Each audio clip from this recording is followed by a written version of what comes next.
I'm an American board certified OBGYN, a mom, a Muslim, and I'm talking about sex. This is the Muslim Sex Podcast.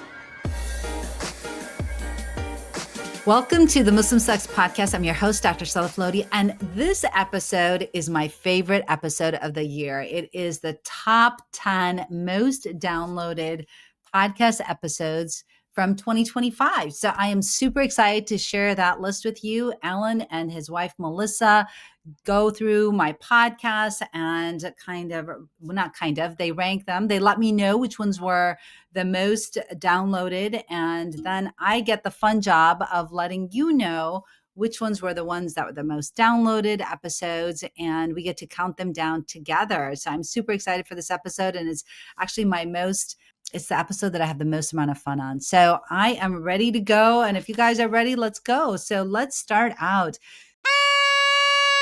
And so when anything is painful and not pleasurable on purpose, then, definitely that's going to affect desire as well. So all of those things are super important. And add to the fact that our bodies and our libidos change as we age, right? We know that hormonal shifts, stress, sleep deprivation, all of those things can affect and play a role in physical intimacy and even definitely make it less appealing. So now there's a few things, and I'm going to get into actually a lot of things that you can do to help keep that spark alive. And just as a little plug, I do offer a webinar called Resuscitating a Sexless Marriage, which I think is really important. And I offer a lot of practical tips in that webinar as well. But here's the thing, just because the challenges happen doesn't mean that they're going to be permanent and doesn't mean that there's not a solution, right? So we know that as dopamine also is the neurotransmitter for all things that are pleasurable, right? We also know that oxytocin, which is another hormone in our body, it's considered the love hormone. And what happens is that if you are showing or getting affection from somebody, right? Whether it's a cuddle or a kiss or a hug or something like that, the oxytocin promotes this feeling the oxytocin is released when you get that hug, that kiss, that cuddle, right? And so what happens then is that you have this increasing feeling of devotion, trust, bonding, and it's released through these physical touches. And that's why it's so important to incorporate touch into our lives, whether it's, hugging family members or your spouse or your partner, because that really promotes that oxytocin release, which results in definitely feeling of a sense of security and love. So with oxytocin release, it promotes further bonding in that relationship and a sense of attachment. And so that's why it's really important to give and receive physical touch. So this year we had all these amazing guests, and I'd like to think that I always have amazing guests. And then there are episodes that I do by myself, right? I have a bunch of solo episodes, but I do mainly have guests on. So it's always interesting for me to find out, which episode my audience downloaded the most, right? What are the episodes that resonate with them? Which one is it that they feel the most connected with?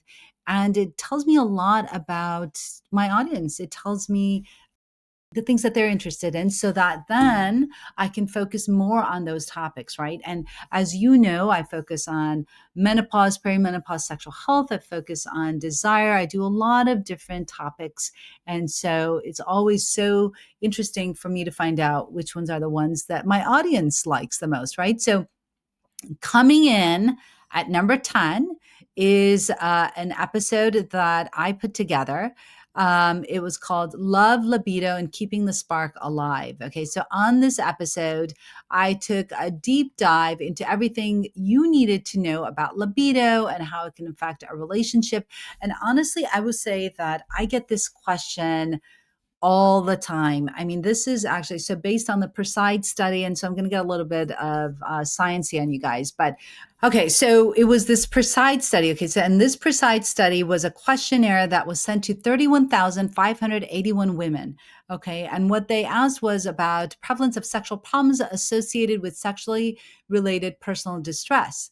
And what they found out in this study was that they asked, okay, one, are you having any type of sexual dysfunction? Yes, if you are, then, then they broke it down into desire, arousal, and orgasm. And what they noted in that study was that desire comes up as the top sexual dysfunction in women, okay, especially in women in midlife. And midlife for them was defined as the ages of between 45 and 64, okay? And what they noted is that 38.7% of women noted that desire was their main problem that they were having. Okay. And then 10% of those women said that they were having distress with that sexual dysfunction. Okay. So that's why this episode is so, so important for anyone that is experiencing low desire, because I talk about desire and the science behind love, libido, and attachment, and explain the reason why passion can sometimes fade away in a relationship. Okay. So if you are struggling with desire, then I really want you to check out this episode. It's called Love, Libido, and Keeping the Spark Alive, because I know that for a lot of my patients, they suffer with low libido. And this episode may be the episode that you've been looking for to help you with that libido. Okay. So tune in and find out and download that episode and share it with your friends on the different ways that you can foster emotional intimacy, deeper connection, and ultimately keep that spark alive. Okay. So that was the number 10 most downloaded episode. Okay. So let's go on to number 9. I know that in your clinic, there was an article that came out about different doses. And, you had, I think you had mentioned in that article that different women absorb estrogen differently and through different means. And, what works for one woman may not work for other women. Can you talk a little bit about that? Yeah, for sure. We're very fortunate now that we have natural hormones. So the biochemically, the structure is exactly the same as the hormones we produce when we're younger. And when I talk about hormones, all they are chemical messages that go to every cell in our body. But the hormones are estradiol, which is a good form of estrogen, progesterone, and testosterone. And we usually give them individually, so you can really tailor the right dose and the right type and the right combination for each woman. But the estradiol and the testosterone go through the skin. Now, the skin is a barrier. Like, we put on our moisturizer or sun cream and we don't want it absorbed into our bloodstream. So there's very few things we can put through our skin as medicines, but estradiol and testosterone are two hormones that do penetrate the skin. But the absorption really varies. And we've known this for decades. We've known it for many years. There's a study in the 80s showing that hormones metabolically and the way they absorb differ with different women. And we see this a lot in our clinic. And even for me as a menopausal woman, I don't absorb very well through my skin. So I use a higher dose to get an adequate amount through the skin. And so we've written up our data and had it published in a peer-reviewed journal showing that about a quarter of our patients need higher doses to have adequate absorption through the skin. So, and that's really important because we know, and it's been known for many years, that if people have low estradiol in their body, they've still got inflammation, they've still got this risk of future diseases. So the reason we give hormones is to improve symptoms, of course, but also to improve future health. So there are risks of not having enough treatment, really. And that's the same with testosterone. There are different formulations. So some people absorb one type of formulation, like the gel, better than the cream, or vice versa, because we are all different. And the problem is with so much of not just menopause care, but women's health in general, that everyone's treated the same. And we're going to have different responses to different treatments, of course.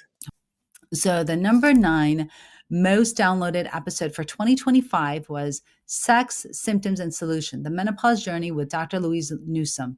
And as you know, if you've been following, Dr. Louise Newsom is huge. I mean, globally, she's huge in England. She has a huge following. She's been doing all of this menopause work for so long, much longer than I've been doing it for.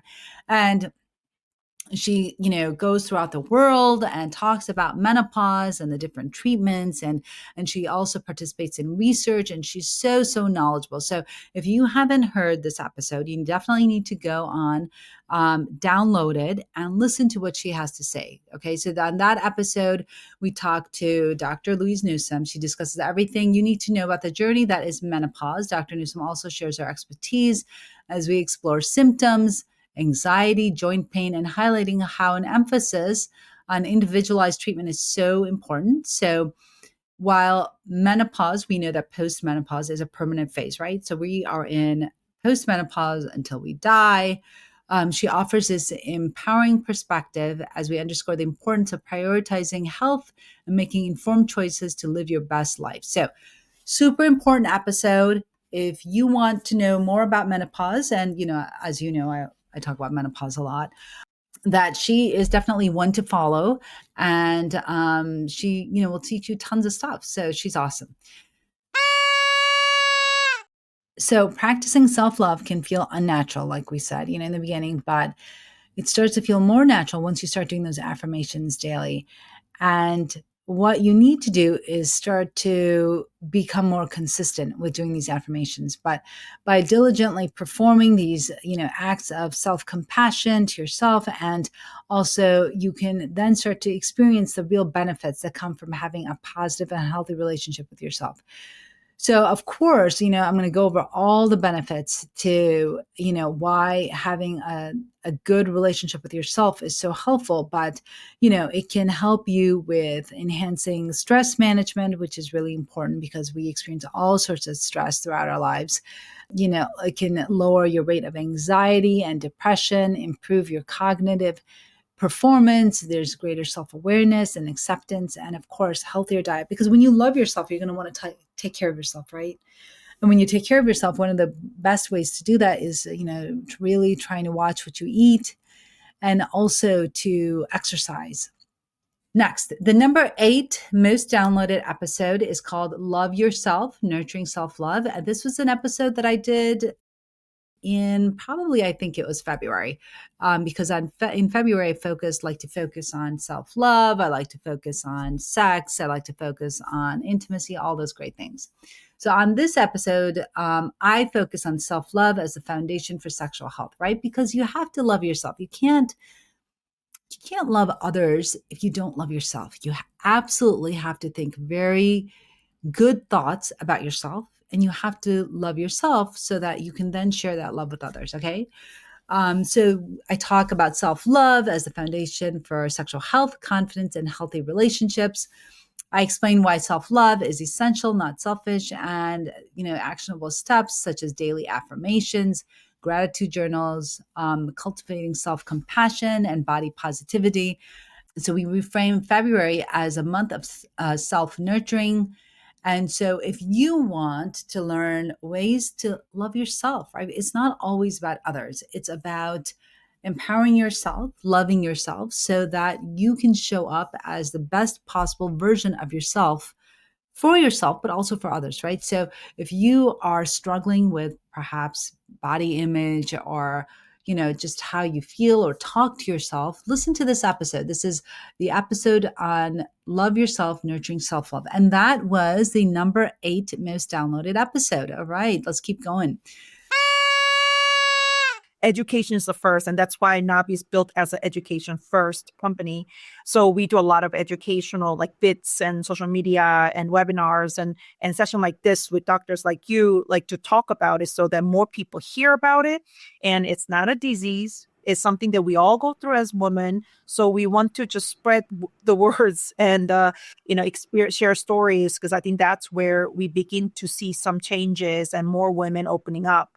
So that is really what excites us and fuels us to kind of get up every day and keep pushing for this agenda of talking about this very underserved topic of perimenopause.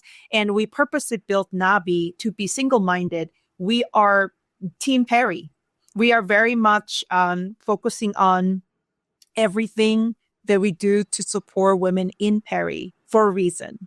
Women in this sort of mid 30s and 40s and even early 50s, we're looking at each other and say, wow, not only ourselves are in it, we also know amazing kick-ass women in this life stage doing amazing things. They're creating, they're, adding value to society. They're, growing families. And there's just so many things that this woman is doing. So we felt that it was more than just the taking care of the biology aspect of it, but really as a result of her taking care of herself better during this time, there's so many other potential that we can experience externally.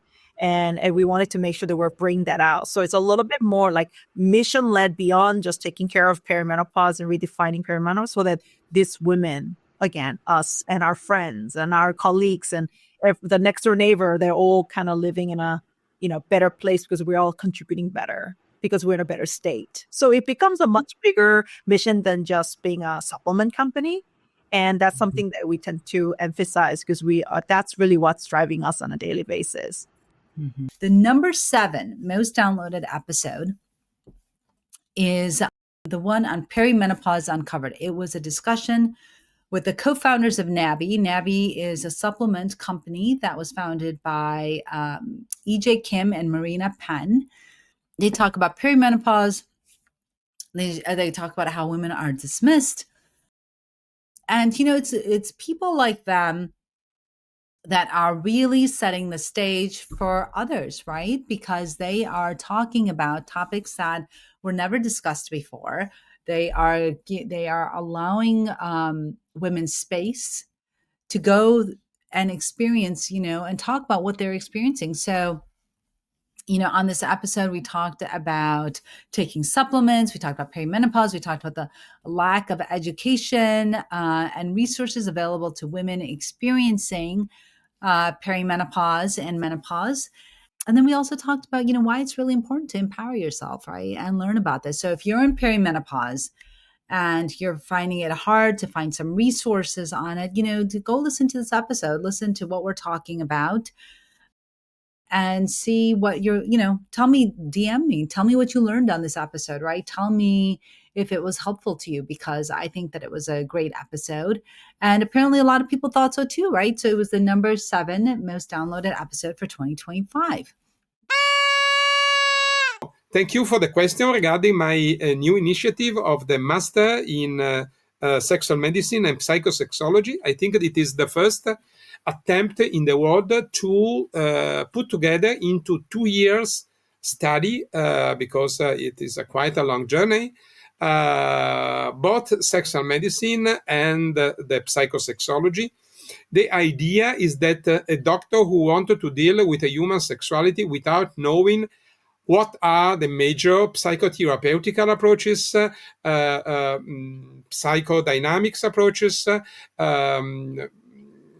psychometric diagnosis, she is completely unable to deal with the sexuality. At the same time, I do think that a psychologist, even well trained, if she is unable to understand what a doctor is doing, which are the major tools the doctor is having in order to study sexuality, and the reason why is she is using surgery sometimes or drugs sometimes and so on. Again, she is not a good psychosexologist.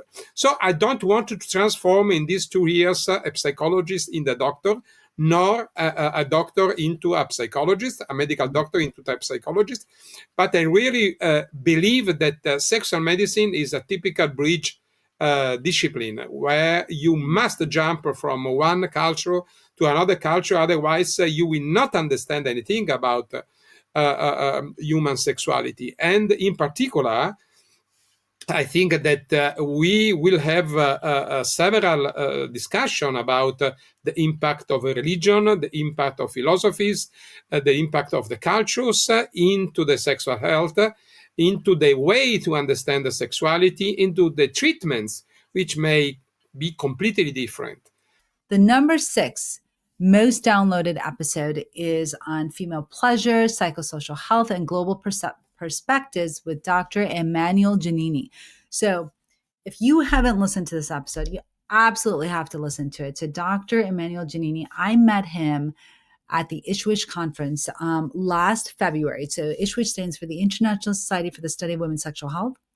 I met him at that conference last year, and he was amazing and so kind and so knowledgeable, and talked about how they're creating this fellowship in Europe.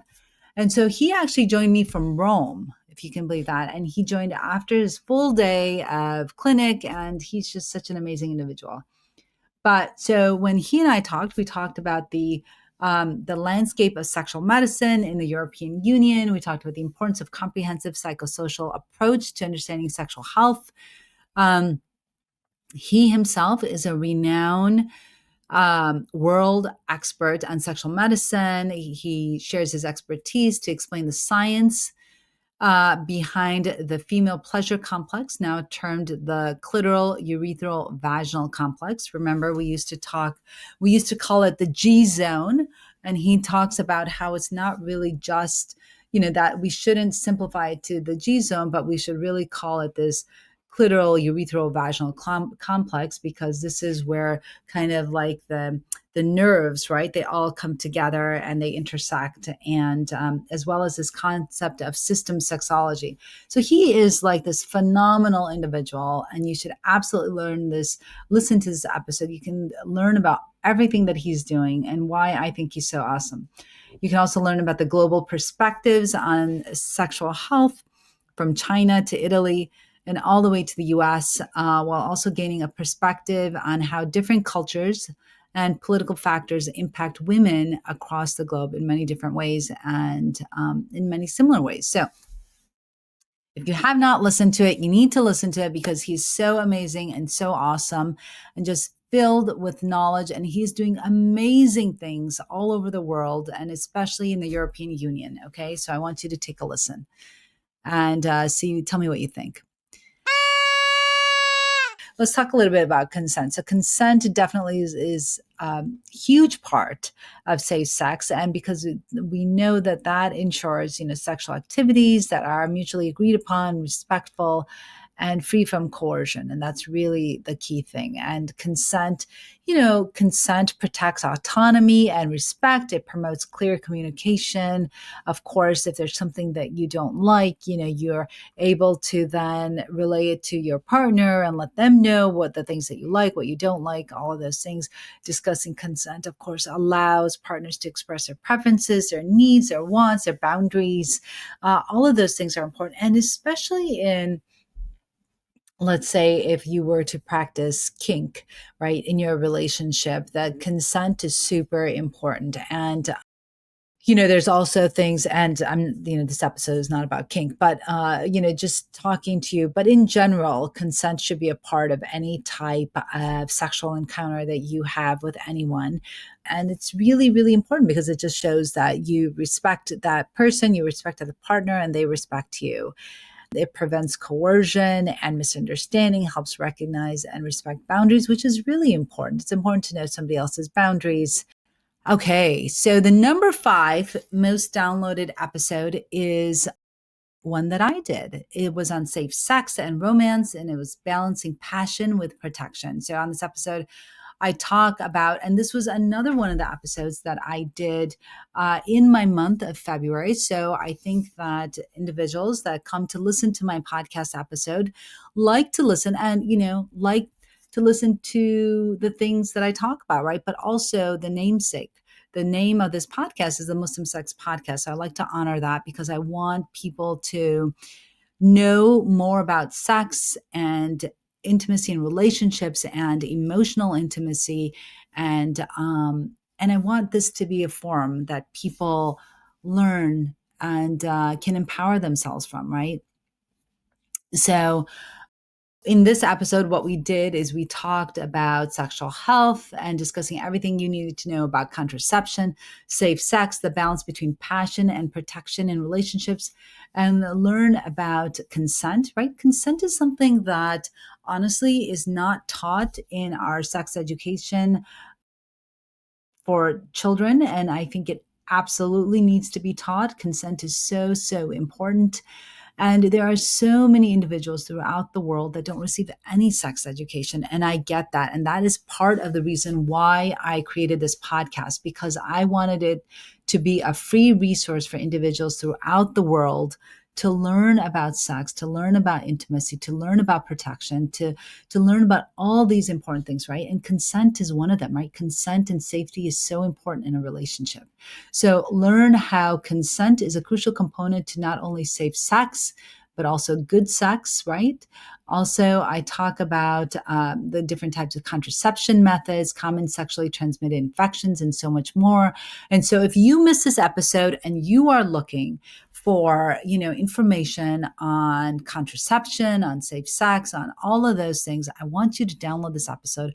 I want you to share it with people I want you to share it with individuals that may be in high school, in college, in new relationships. I want them to know, because I want them to empower themselves with knowledge, and I want them to learn as much as they can. So take a listen to that episode. It's called Safe Sex and Romance, Balancing Passion with Protection, right?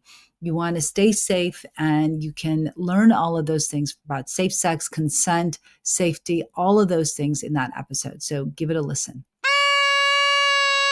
And not only is it important to know what we like and what our partner likes, it's important to know and to be like explicit about that, or be direct and clear, because a lot of times our assumptions are not just based on what our partner used to like or what we're used to doing together in the bedroom, but also we make assumptions on what our partner likes based on what we've been told from friends or what we've seen in movies. Oh, all women love whatever it might be, type of sexual activity, but every single body is different. And also we can make assumptions ourselves on what we think we're supposed to like or want. Mm-hmm. Oh, I'm supposed to like this because my friends like this, or I saw someone doing it in a movie once. And assumptions are terrible indicators of reality. 100%, 100%. And that's why it's so important to have these conversations, right? Just to figure out what exactly it is.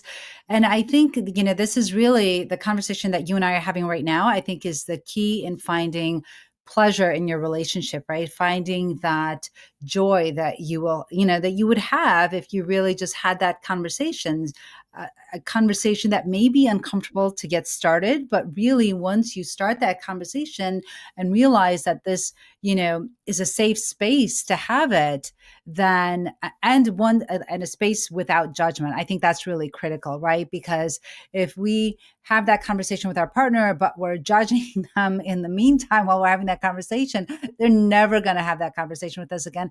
And they're not even going to ask you, because then they're going to fear that, oh, maybe she'll think that I'm judging her. So, I think it's really important to have these safe conversations, but let the other person know that you're not judging them, or even that you're critiquing them, right? I mean, I think there's a time and place to have these conversations, right? Perhaps not in the middle of your physical intimacy, not in the middle of having sex, but maybe, when you are outside of the bedroom, maybe like washing dishes or something like that, something completely unrelated, so that you don't ruin that future experience by, having that person replay that event and then think that you're judging them. Right. Yes. That this conversation can feel so fragile and scary and awkward. And what you're saying is one of the reasons that it can be, because we don't either want to critique our partner or for them to feel judged, but also we're afraid that our partner is judging us. And so always when starting a conversation about sex, I recommend for people to adopt a mindset of curiosity. So, I don't know if you know, but I took a course, right? So I took a course on sexual counseling and education. I took it back in that's why I'm so passionate about sexual health. I took it back in 2022, went from 2022 to 2023. It was a year-long course. And one of the individuals that was in this course was this therapist that I'm still friends with. We have this group of sex therapists that are all on this WhatsApp chat, and I'm the only physician in that group. But so we all took this course together called Sexual Counseling and Education, and it was through the University of Michigan. And so she's one of my friends from there. And she talks about, we had this great conversation from awkward to intimate with Sarah Hunt, and it's about talking about sex with your partner. Okay. And I think this episode is so, so important, right? Of course, I think all my episodes are important, but, and I'm a little biased, but this episode is important because oftentimes the conversation about sex becomes really awkward in a relationship, right? Unless you're really comfortable talking about sex. But I'll be honest, most individuals are not comfortable talking about sex and they avoid it. And so then either they live their whole lives, not being satisfied in their relationship, or they will spend their lives either avoiding sex or relationships and stuff like that. So I want you to take a listen, because this episode talks about ways that you can have a conversation with your partner, right? About talking about sex. So it's this episode with sex therapist Sarah Hunt, and we go and we talk about everything you need to know about talking about sex with your partner and why it can feel awkward sometimes. She shares her expertise in guiding couples, which is so fantastic because she deals with couples, guiding couples in having these difficult conversations about sex and intimacy. And we dive into all the reasons why this may be difficult for individuals, right? And we dive into also reasons how you can make this ways to open up and create this as a non-judgmental conversation piece, right? About sex and how your relationship can benefit in so many ways. You can get to the root cause of why these conversations seem uncomfortable, why they shouldn't be, and also Sarah gives us practical tools on how we can start these conversations, right? And then we talk about sex and in a healthy relationship and then what that looks like, right? So just a little, I don't want to give away this conversation, but one of the key things obviously in a relationship is never to talk about sex in the middle of having sex, right? That doesn't make sense. I mean, like, you don't want to start, telling somebody that they're doing this wrong or that wrong and blah, blah, blah. You want to have those conversations outside of the bedroom. And so, but I'm not going to give away the rest of it. So I want you to take a listen. Again, download it, share it with a colleague, share it with a friend, share it with your partner. Actually, you know what I think you should do? I think you need to share it with your partner. If you have a partner, I want you to share it with them, because this then can be the segue into your discussion about talking about sex, right? So say that it's, been really awkward for you. You've had a hard time. You don't know how to do it. You don't know how to talk with your partner. Share this episode with them and say, you know what? I listened to this episode. I'm a little bit curious. What do you think about this episode? And then that will jumpstart that conversation that you've been avoiding. Okay. So I want you to do that. And I want you to tell me what you think. And I want you to then, you can either DM me, email me, whatever you want. But let me know how that goes, because I'm so interested and I hope that that conversation helps you. I started putting the pieces together and recognizing that perimenopause and menopause is so much more than hot flashes, night sweats, brain fog. I mean, I went through all of that. It's even more than heart palpitations, which I also went through. Me more too. Than, yes, and it's frightening, right? Exactly. But then I started recognizing, and I went through this myself. I am an athlete. And at 47, I could barely get out of bed because my body hurt so much. I dreaded getting out of bed. And then more and more women, I started recognizing patterns. And lo and behold, why was I surprised? Because just like every other organ in the body, the musculoskeletal system, which I will define for you, is covered in estrogen receptors. Yeah. So the musculoskeletal system are all the tissues derived by a stem cell when we're being formed, called the mesenchymal stem cell. And the way you should think about stem cells and what they produce is like a family, right? Think way back in ancient history, we all have a common ancestor, right? And in the musculoskeletal system, it's called a mesenchymal stem cell. And out of that is born bone. And out of that is born muscle. And out of that is born cartilage and tendon and ligament and fat. But they're all cousins. They're not strangers. They're not from different countries. They are from the same origin. So of course, even though they act differently as adults, they speak the same language, and they would all have estrogen receptors. So as estrogen stops being produced, or in the crazy perimenopause, you have varying levels all the time, some of the estrogen receptors, which I conceptualize as little baskets on the top of cells, are no longer filled with estrogen. And so none of the good things that estrogen does in the musculoskeletal system can happen. For instance, let's get specific. Estrogen is a huge anti-inflammatory. It is a powerful controller of chemicals in your body. And I'm going to say words which you may have heard online, or you may have read somewhere if you're listening. Things like tumor necrosis factor, or IL-6 and 8 and IL-1. And I talk about in this paper that I encourage all of you to go download. I made it open access, which means that my research group paid to have it available to the public. And download it. It's called the Musculoskeletal Syndrome of Menopause. And if you put my name, it'll come up to that. Oh, there it is. Yep, that's right here. It is. It's available for you, and it'll explain all these things. Well, without estrogen, we are highly inflamed. All right. So the number 3 most downloaded episode is the one with my colleague, Dr. Vonda Wright, Understanding the Musculoskeletal Syndrome of Menopause, right? So this was such an important conversation. And Dr. Vonda Wright, of course, if you follow her, you know she's totally amazing. She wrote a paper called The Musculoskeletal Syndrome of Menopause. She wrote it last year. It was published last year in July 2024. And, we talk about everything you need to know about this musculoskeletal syndrome of menopause. We learn about what happens to the musculoskeletal system once we start having these hormonal changes, once the estrogen starts to go down, and how it impacts women's bodies. Dr. Wright shares her expertise on actionable strategies for managing symptoms such as joint pain, frozen shoulder, and how bone density goes down as we get older, right? As that estrogen starts to decrease and eventually goes away.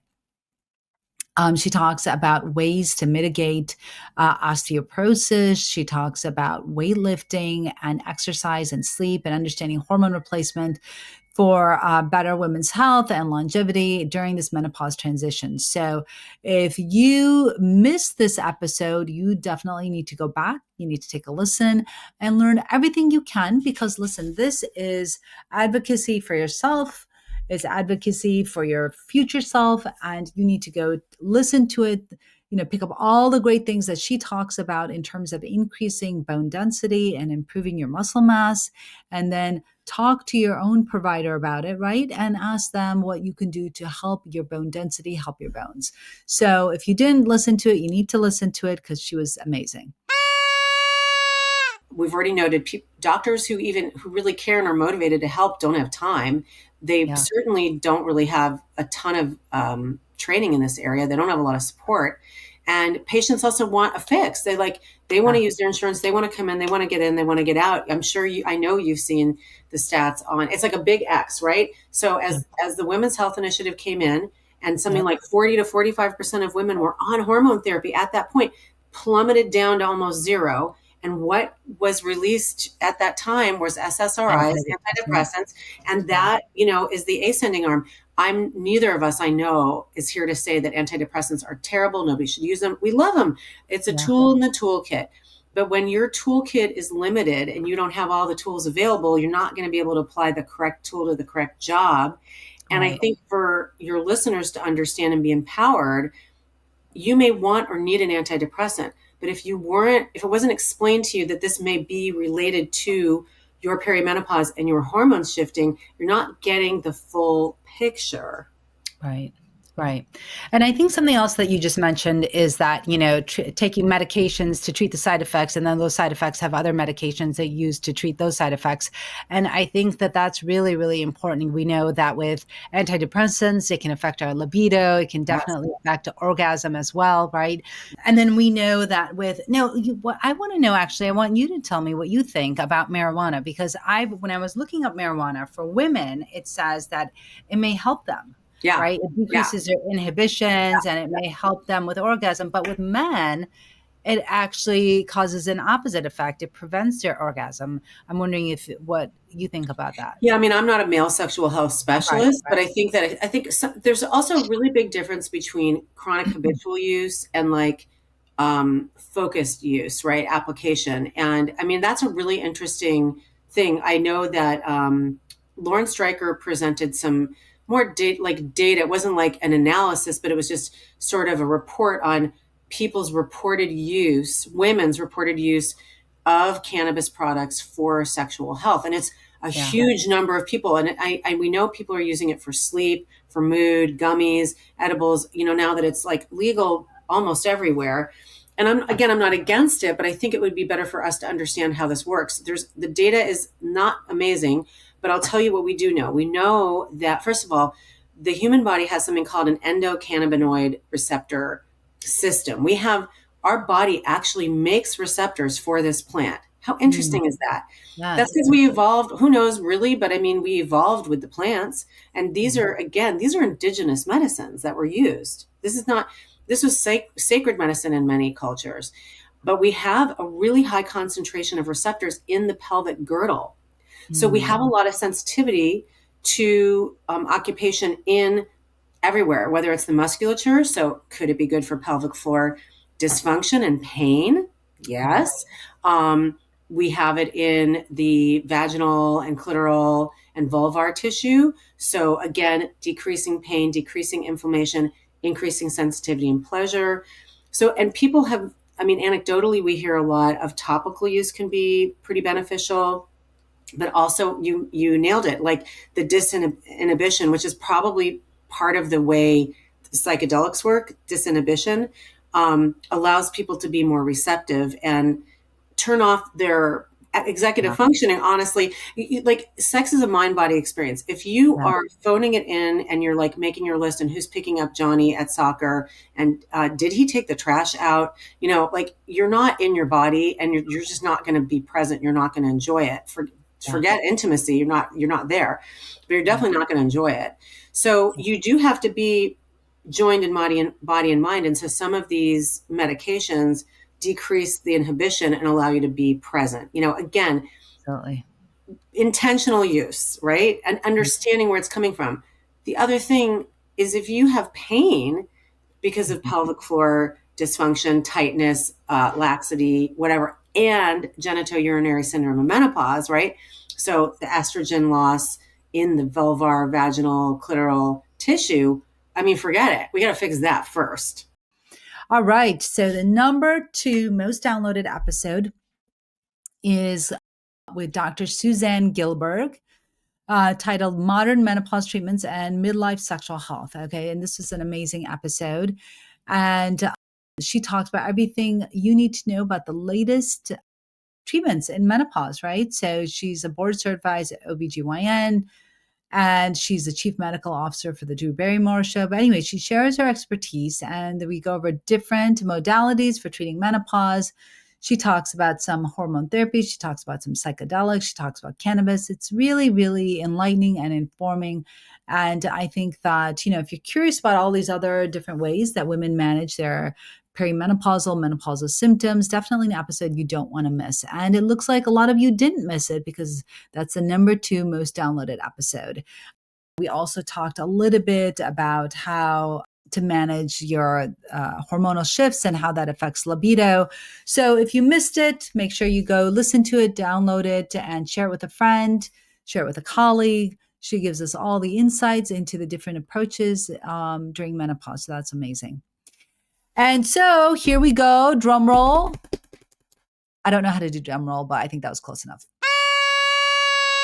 They just don't know. They don't know what they have. I mean, I've had women in my clinic come and say that they thought there were 4, that they were surprised that there were 3 holes that a woman had, right? Her urethra, where she urinates from, the vagina, where she can deliver a baby out of, and the rectum, where she poops from. So, lots of education. And this isn't, this is with like regular American folks here, right here in, in the US. It wasn't like I went to like a foreign country and was talking to those individuals there. I was talking to people that have been raised here who didn't realize that they had 3 holes. So really important to know that we are really lacking in our accurate sex education that we provide to children, but also to adults, and that, more education needs to be done on that front.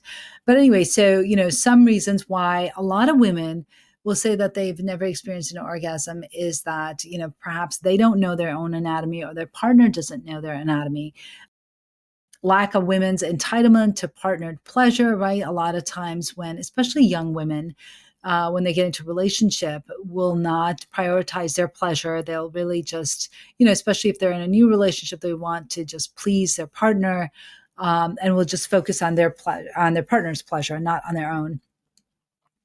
Distractions during intercourse, we know that, and I've talked about this several times, about when we are not mindful in our physical intimacy, we're focused and we're talking, or we're thinking about 50 other things, right? You're not going to orgasm. You're preoccupied about like the dishes, the kids, the laundry, the work, whatever else you have going on, maybe 4 podcasts that you're recording all in one day. Then you're really not focused on this intimate encounter that you're having. And you're not able to experience that orgasm, right? Or being in a committed relationship. Perhaps somebody's not in a committed relationship, and so they don't really feel safe, and so then they're not able to experience that orgasm. So really, these are all the different situations and reasons why perhaps a woman may not be able to orgasm. And so, we also know that sometimes it can take longer for a woman to orgasm, and that she needs clitoral stimulation, and that, there takes a lot of patience and understanding on the part of the partner, but also it takes understanding of the anatomy, which is not always a given. So that's really important, right? So if you are in a new relationship, or if you're just newly married, I want you to honestly open up like a textbook and go over the anatomy with your spouse, and you go over it. First, you learn about your own anatomy, then you go and you teach your spouse, because I can guarantee you, 1, you probably don't know about your own anatomy, and 2, that your partner doesn't know. And this is very common in very conservative cultures where, the partners have not had any experience outside of marriage, and they don't know about their own anatomy, and they don't know they don't know what they like. They don't know what they want. They've never experienced pleasure. And so all of this is just to say that knowledge is power, and you need to empower yourself to experience pleasure in your relationship. We are going to now talk about the number 1 most downloaded episode for 2025. And guess what? That was the episode titled Sex and Intimacy in Islam. So I am very humbled and honored to say that that was my episode. And that gives me insight into what my audience wants, right? They want more episodes on sex. They want more episodes on sex and Islam. They want to know all there is to know, because so many times, right? So many times people feel so inhibited talking about sex, right? There's a lot of shame, there's a lot of taboo, there's a lot of stigma in talking about sex, not just within Islam or Muslim communities, but I will tell you, it's within the general population, right? And I'm not embarrassed to say that, because I know it's true. We do not, as a society, we do not talk about sex, right? In a let's say, science-backed information type of way, right? Not that I want to medicalize sex, but, in kind of like, what are all the things, right? What does science say, right? And I think that, sex is so complicated, right? I mean, there's passion. We don't want to take away that, it's not just all like science and research, but there is, and, it's important to know what it says, right? But here, this episode, people were specifically interested in what Islam, right? And of course, as you know, and I say this as a disclaimer all the time, I am not an Islamic scholar. So I don't want you to walk away thinking that I am. Obviously, I am not. I am a board certified OBGYN gynecologist that focuses on perimenopause, menopause, and sexual health. I am a Muslim woman. I'm a proud Muslim woman. And I know that Islam is very sex positive. And I want to share that. I want to share that culture, that heritage of sex positivity in Islam, because that is something that I did not grow up with. I did not know. It blew my mind when I learned that Islam is sex positive. In fact, when I say that to people, I'm not the only one who's blown away. So many people are blown away that Islam is sex positive because, the narratives we see on TV or like in the mass media, whatever, we just don't associate Islam being a religion of sex positivity. We just don't. It's unfortunate, but it's true. So I want to share that culture and that heritage of Islam being a sex positive religion. And I want you to share it. And I want you to learn. And it doesn't matter if you're not Muslim. You should also know that Islam is a sex positive religion so that you can tell your friends. And, if you ever hear stuff that, whatever you may hear about Islam, you can say like, they are a very sex positive religion. So anyways, on this episode, I talked about sexual health and education.